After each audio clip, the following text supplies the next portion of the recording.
Good evening, everybody. My name is Pape Gaye, and I'm the CEO of IntraHealth International. And welcome to our session this evening. This is a very important session that's going to focus on a very important person in the health system, which is the health worker.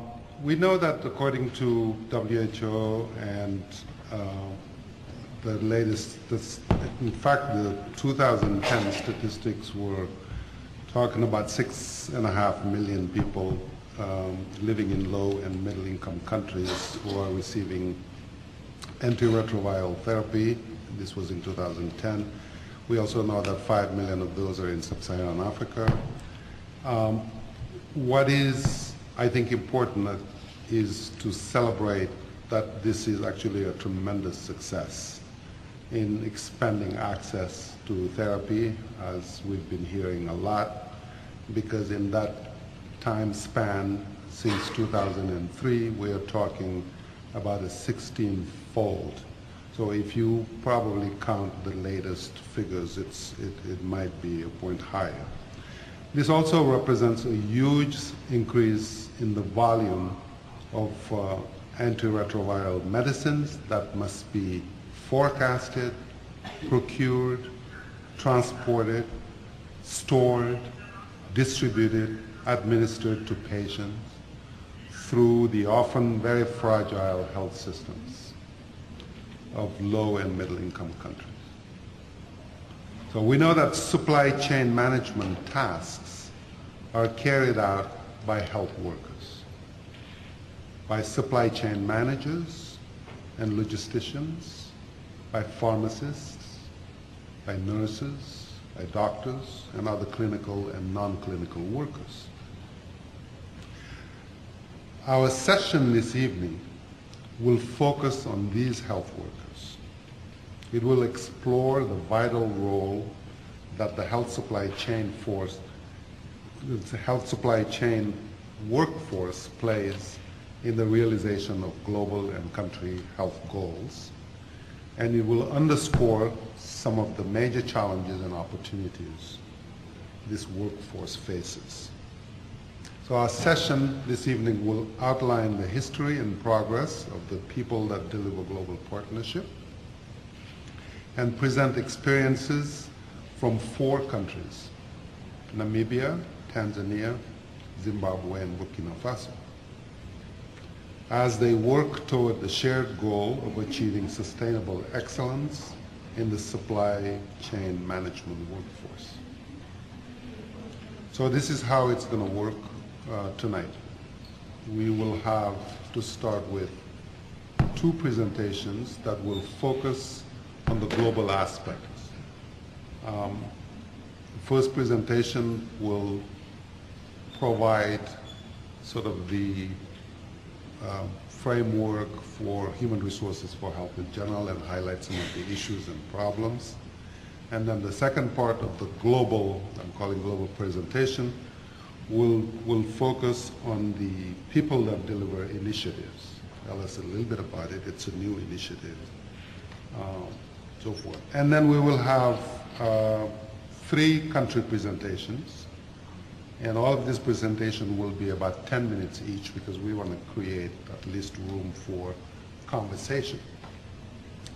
So after the panel, there will be an opportunity for a brief discussion and followed by some networking, and we have some refreshment for you, and we'll encourage you to just network and exchange a little bit more. Let me just take a few minutes very quickly to introduce our panelists this evening.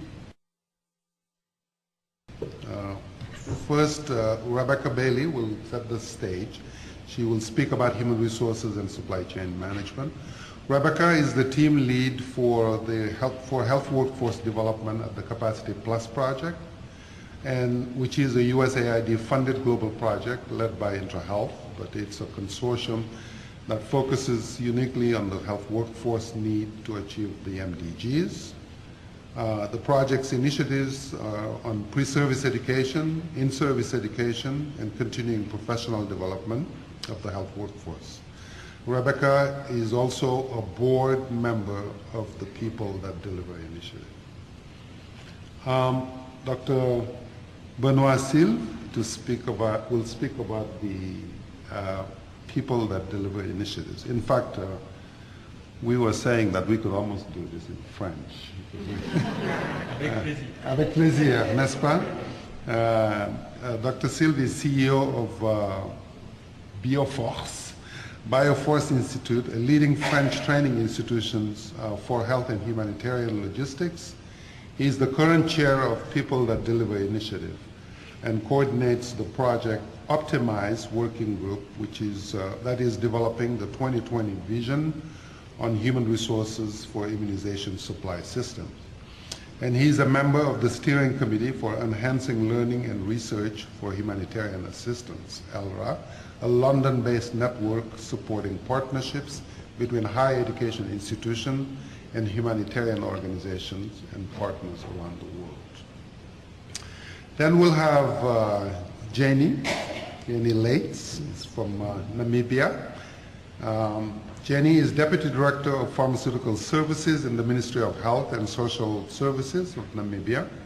In her 20 years as a pharmacist, she worked as a regional pharmacist and then as Chief Pharmacist for National Medicines Policy Coordination before assuming her current position in charge of pharmaceutical services. She is a board member of the People That Deliver initiative and Deputy Chair of the Southern African Communities Pharmaceutical Advisory Committee. And with Jenny, we also have Gilbert Habimana from Namibia also, who is the chief pharmacist at the Central Medical Store in Namibia.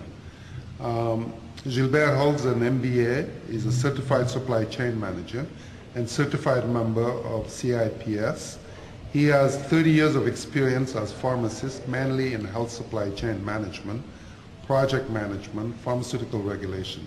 Also served as a part-time lecturer on purchasing and supply management at the Polytechnic in Namibia. Then Aaron Hasselberg. Aaron will speak about Tanzania and Zimbabwe.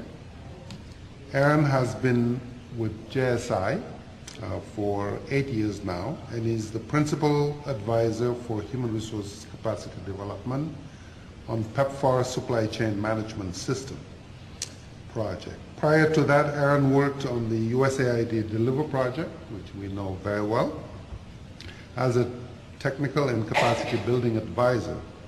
Aaron also currently serves as a board member and technical working group lead of the People That Deliver initiatives. Seems to me we will learn a lot about the People That Deliver initiative because we have the key players here. Last but not least, certainly, would be Dr. Arsène Ouedraogo, another French speaker.